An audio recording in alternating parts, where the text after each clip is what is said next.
우리 지난주부터 사단이 견고한 요새를 세우는 터에 대하여서 우리 말씀을 나누고 있습니다. We've been talking about strongholds that Satan builds from last week. 자, 우리가 예수님을 마음에 모시는 순간 예수님은 우리 안에 들어오셔서 우리와 함께 하시고 또 우리를 다스립니다. 우리를 예수님의 도구로, 성령님의 도구로 사용하십니다. 근데 여러분, 예수님은 인격적인 분이시라 절대로 우리를 일방적으로 막 그냥 이렇게 강요해서 사용하지 않으십니다. 예수님 우리가 허용하는 한도 내에서 우리와 동역하시고 우리를 사용하십니다.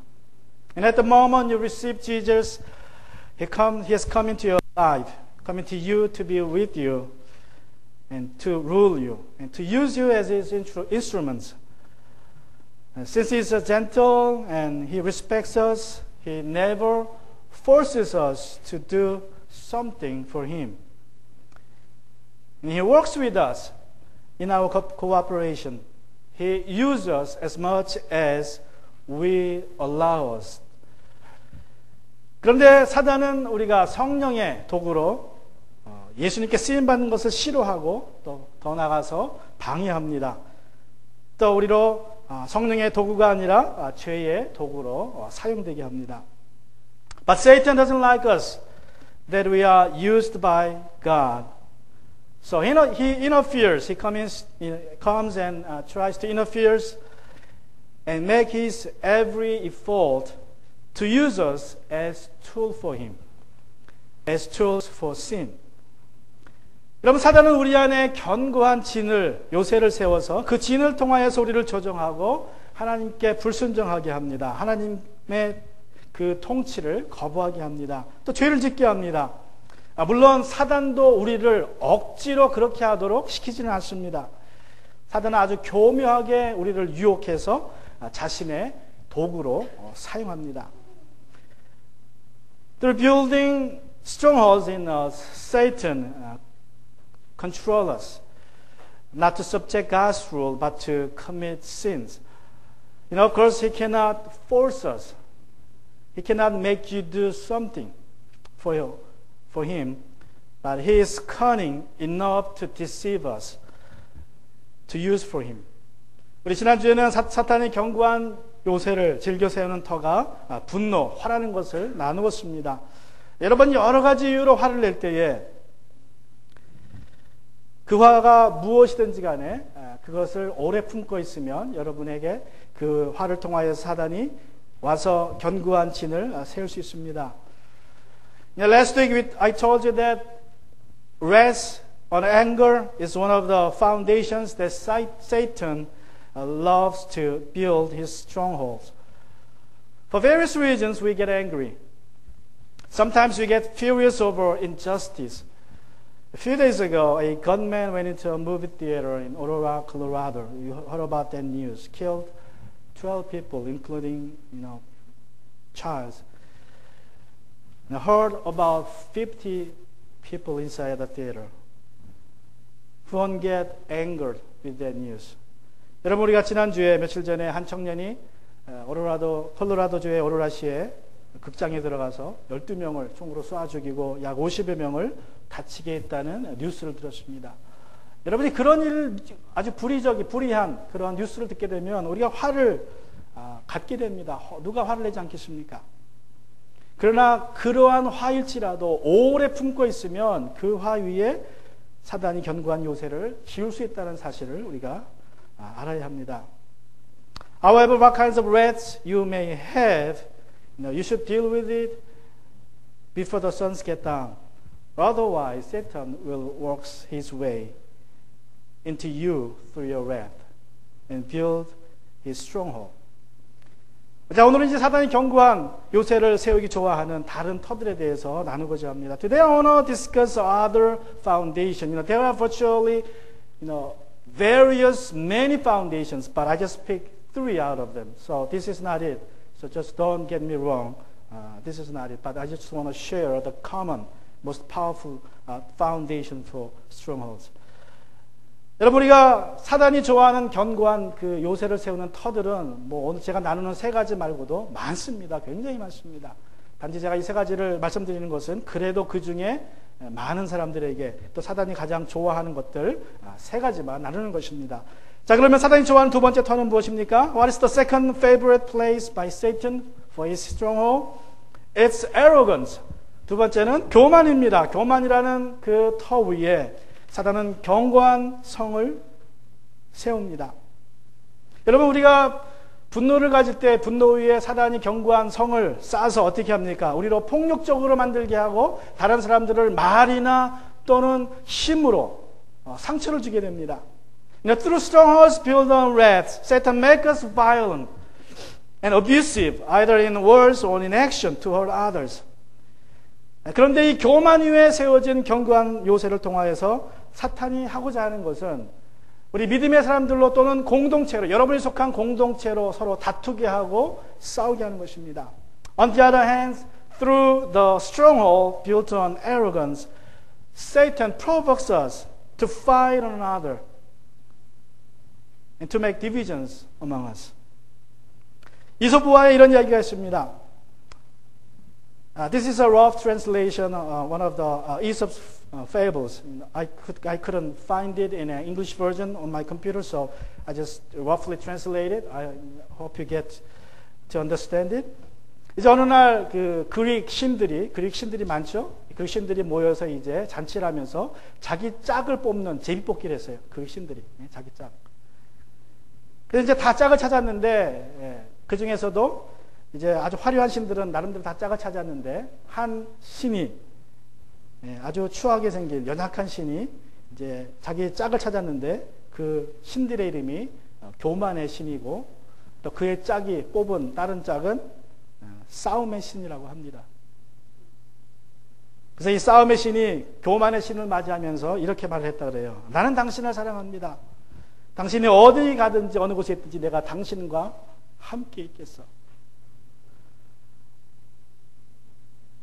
The story goes like this. One day all magnificent Greek gods gathered together to draw for their partners. And the god of arrogance happened to be paired up with the god of fight, which said to the other, I love you and I will follow you wherever you go. 우리 잠언서 13장 10절에 말씀합니다. 교만에서 다툼이 일어날 뿐이다. Proverbs chapter 13 verse 10 says, Arrogance leads to nothing but strife. 사단이 교회를 분열시키고 어려움에 빠지게 하는데 즐겨 사용하는 사람들은 교만 위에 세워진 견고한 요새를 가진 사람들입니다. Satan loves to use those people with strongholds built on their arrogance and pride to divide the church and throw the church into confusion. 우리 빌립보 교회에는 신약 성경에 나오는 여러 교회들 중에서 그래도 사도 바울이 아주 좋게 평했던 아주 평판이 좋은 교회였습니다. The Church of Philippi was one of the rare churches in the New Testament that held a good reputation by Paul Apostle. 이 교회는 이 바울이 로마 감옥에 갇혀 있을 때에 에바브로티투스라는 사람을 통하여서 물질도 보냈고 여러 가지로 바울을 도왔던 아주 좋은 교회였습니다. 아주 열심히 있었던 교회였습니다. 하나님께 쓰임받던 교회였습니다.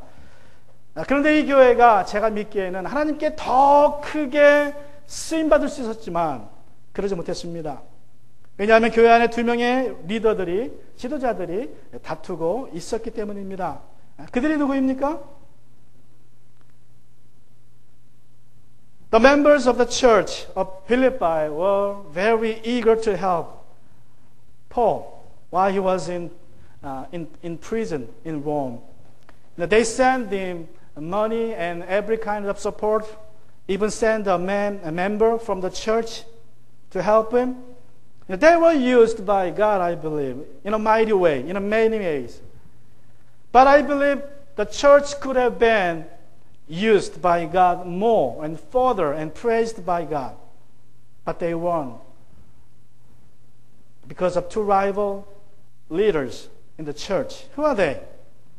If you look up Philippians chapter 4 verse 2, you have the name. 빌립보 4장 2절에 보시면 그 둘의 이름이 나오는데 이렇게 말합니다. 나는 유오디아에게 권면하고 순두교에게도 권면합니다. It said, Euodia I exalt and Syntyche I exalt.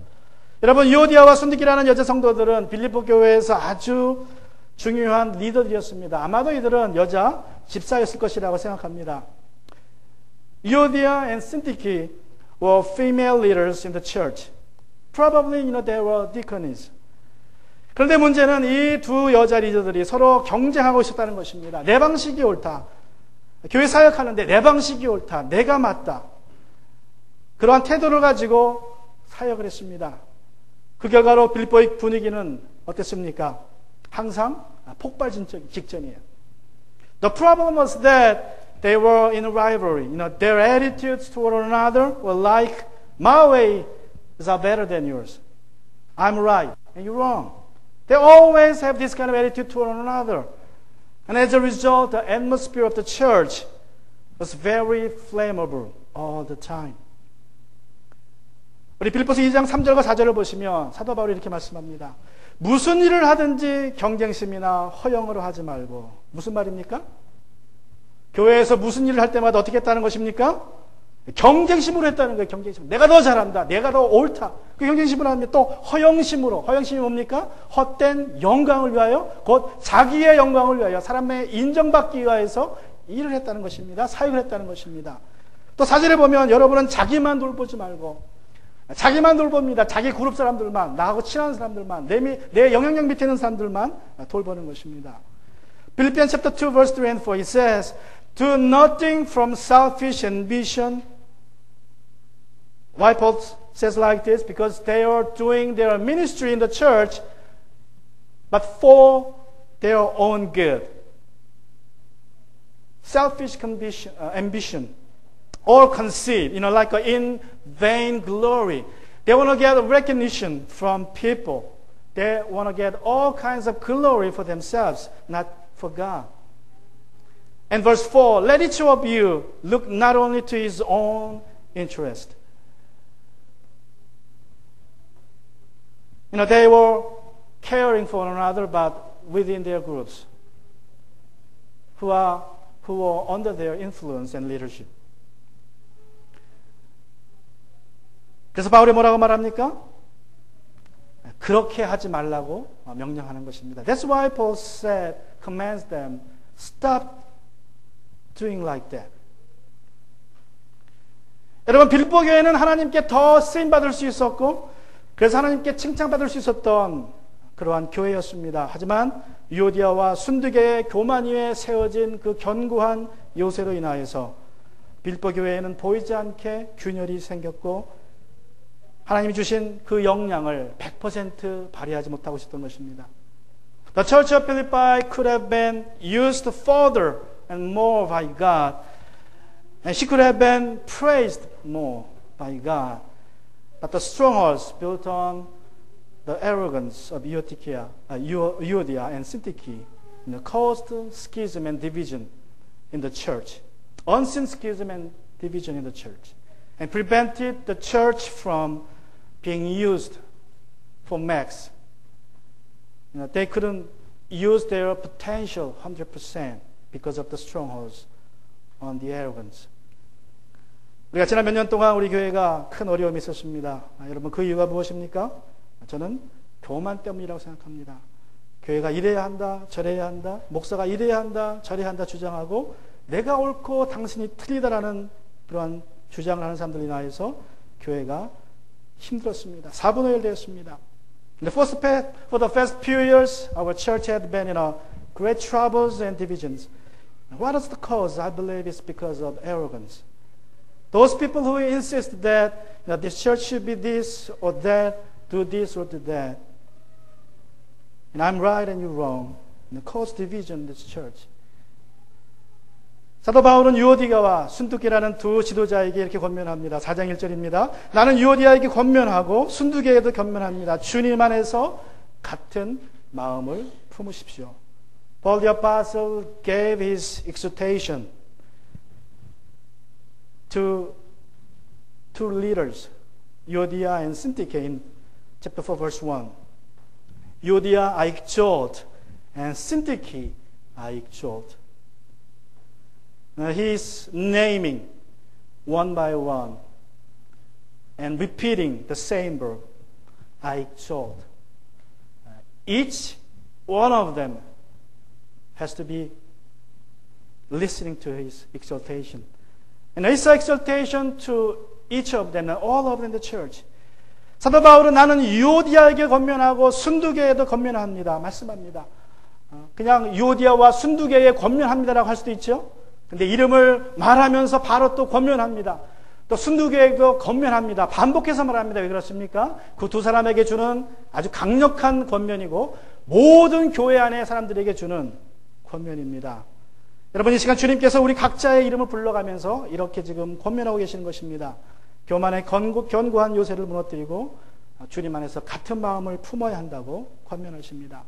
I believe at this time, at this moment, the Lord also is calling our names one by one in exaltation to demolish the strongholds built on our pride and arrogance and have the same mind in the Lord. 세 번째로 사단이 즐겨 경관 요새를 짓는 터는 쓴뿌리입니다. The third foundation that Satan looks for in us as his foundation is bitterness. 우리 히브리서 12장 15절에 보시면 중반절에 이렇게 말씀합니다. 또 쓴뿌리가 나서 괴롭게 하고. 쓴뿌리가 나서. In Hebrews chapter 12 verse 15, the second sentence in the verse goes like this. That no root of bitterness springs up. 여러분 쓴뿌리에서 그 쓴이라는 말을 헬라어에서는 피크로스라는 말로 표현했습니다. 피크로스. 그 쓴뿌리 할 때 그 쓴이라는 말을 피크로스. 근데 이 피크로스라는 말에는 어떤 뜻이냐면 자르다. 자르다. 그리고 콕콕 찌르다라는 뜻이에요. 콕콕 찌르다. 쓴이라는 말의 헬라말 원뜻에는 그런 느낌을, 감정을, 아픔을 표현하는 말이에요. 이 쓴이라는 말에 자르다. 여러분이 칼로 손배었을 때 어떤 느낌이 듭니까? 그런 느낌. 또 찔렸을 때, 특별히 그 화살에 찔렸을 때 그 느낌을 이 피크로스라는 말이 표현하고 있습니다. The word bitterness in Greek is pikros. Now it came from the root word meaning cut or prick. Like, being pricked by arrowhead. In other words, pikros is a word that describes pains when you are cut or pricked by something pointed. 또 피크로스라는 말에는 이런 말도 있습니다. 너무 써서 먹지 못하는 상태. 삼킬 수가 없어요. 너무 써서. 그렇다고 뱉지도 않습니다. 희한하게. 너무 써가지고 삼킬 수도 없는데 또 뱉지도 않아요. 그거를 피크로스가 표현했습니다. 그러니까 내 마음에 그 쓴뿌리가 있는데, 쓴 게 있는데 그거를 어떻게 소화할 수도 못하고 그렇다고 뱉어내지도 않는 상태를 쓰다라고 표현한 것입니다. Also, the word pikros is a word for the situation in which you can swallow something because it is so bitter. You can't swallow it. You don't want to swallow it in your mouth, nor you won't spit it out. Somehow you just hold it in your mouth, refusing to swallow and refusing to spit it out. That's bitterness. 여러분 우리가 언제 쓴뿌리를 맛보게 됩니까? When do we taste bitterness in our life? 누군가에게 상처받았는데 그 상처를 마음에 품고 있을 때에 상처를 준 사람을 용서하지 않을 때가 바로 쓴뿌리를 우리가 품고 있을 때입니다. 맛볼 때입니다. It is when we get hurt from someone. It's when you nurse the hurt and won't forgive the offender. 사람에게 쉽게 치료되지 않는 5가지 상처들이 있다고 말합니다. 여러분이 태아기에 받은 상처, 그러니까 여러분이 뱃속에 있을 때 어머니에게 또는 주변 사람들에게 받은 상처, 여러분은 기억 못하지만 여러분이 그 태중에 있을 때 그 들은 말들, 그 말들을 기억한다는 것입니다. 또 성장기에 받은 상처, 여러분이 자라면서 받은 상처, 어떤 이유에서든지 가난이든지 질병이라든지 또 아버지로 받은 상처, 이 상처가 잘 지워지지 않는다고 합니다. 그리고 성적인 상처, 그리고 나쁜 가문의 영향력으로 인한 상처. 이런 5가지 상처들은 아주 쉽게 치유되지 못한다고 합니다. It is said that there are 5 kinds of hurts that are very hard to be treated and cured. There are hurts occurred. The first hurt is like you get them in times of your lifetime in your mama's stomach, in times of fetus. You hear something in the belly from your mom or your dad or from somebody else, like bad words, cursing words, that becomes your heart. You don't remember it, but your subconscious remember them. And the hurts during your growth. You grow up young, early ages, you get hurt for anything, then it's hard to be treated. And hurts by your father, and hurts from sexual abuse, and also hurts from the bad influence in your family. 이 밖에도 여러분이 살면서 여러 가지 상처를 받습니다. 그런데 이런 상처들이 제대로 치유되지 못할 때에 우리 안에 쓴뿌리로 자리 잡는다는 것입니다. In addition to those hurts, 5 hurts, we get hurts in our daily lives, all the time.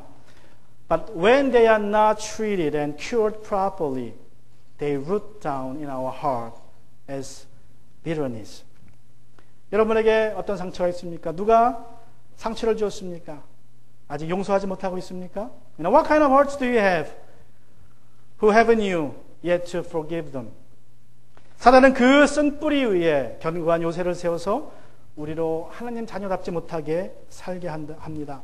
Now, Satan will build his stronghold on your bitterness and stops you from living as a God's child.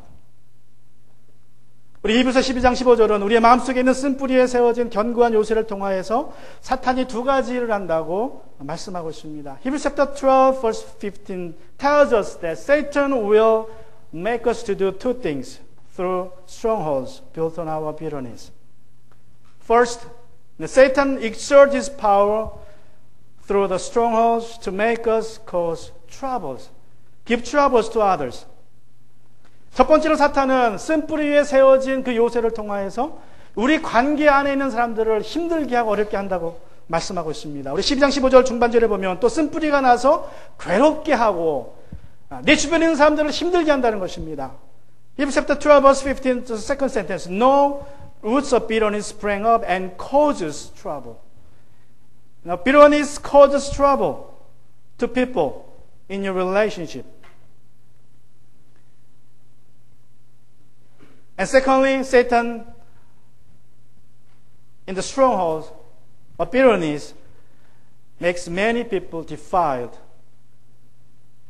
또 둘째로 사탄은 쓴뿌리의 견고한 요새를 통하여서 많은 사람들로 거룩한 생활을 하지 못하도록 한다고 말씀합니다. 우리 12장 15절 하반절에 보시면 그것으로 많은 사람이 더러워지는 일이 없도록 주의하십시오. Hebrews chapter 12 verse 15, the last sentence says, "It is, and by it many become defiled." 여러분, 치유되지 않는 마음의 상처로 인하여서 살이 에이고 바늘이 콕콕 찌르는 것 같은 그러한 고통을 느끼는 사람들 가운데서 그 고통을 잊기 위하여서 쾌락을 찾아다닌다는 것입니다. People with those severe pains from untreated hurts, bitterness, they look for instant pleasures to forget the pains. 보통 여러분 쓴뿌리는 사람과 사람과의 관계 속에서 힘들어합니다. 쓴뿌리를 가진 사람들은. 그래서 쓴뿌리 가진 사람들이 첫 번째 하는 일이 뭡니까? 다른 사람들을 힘들게 한다 그랬죠. 그러니까 어떻게 해요? 그 상대가 떠나버려요. 힘드니까. 그러니까 관계를 오래 하지 못합니다. 관계가 시작은 되긴 되는데 그 관계가 지속되지 못해요. 왜냐하면 쓴뿌리 때문에 내가 그 사람들을 힘들게 하니까 다 떠나버립니다. 그러니까 또 새로운 사람을 찾아야 돼요.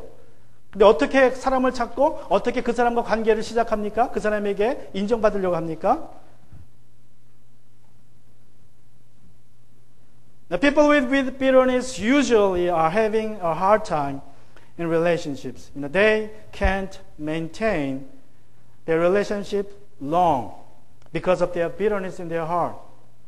The first thing the people in bitterness do is giving hard times, right, to people. So they study their relationship, but they can't keep it well long because they are making all kinds of troubles to those people in their relationships.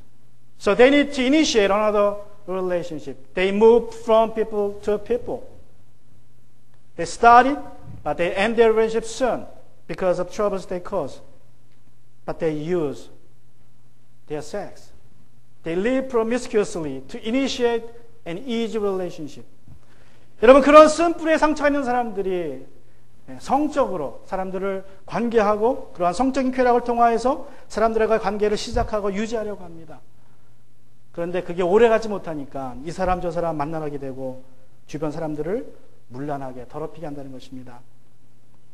But they can keep up their relationships. So they move from people to people, living promiscuously and making others defiled, even among believers.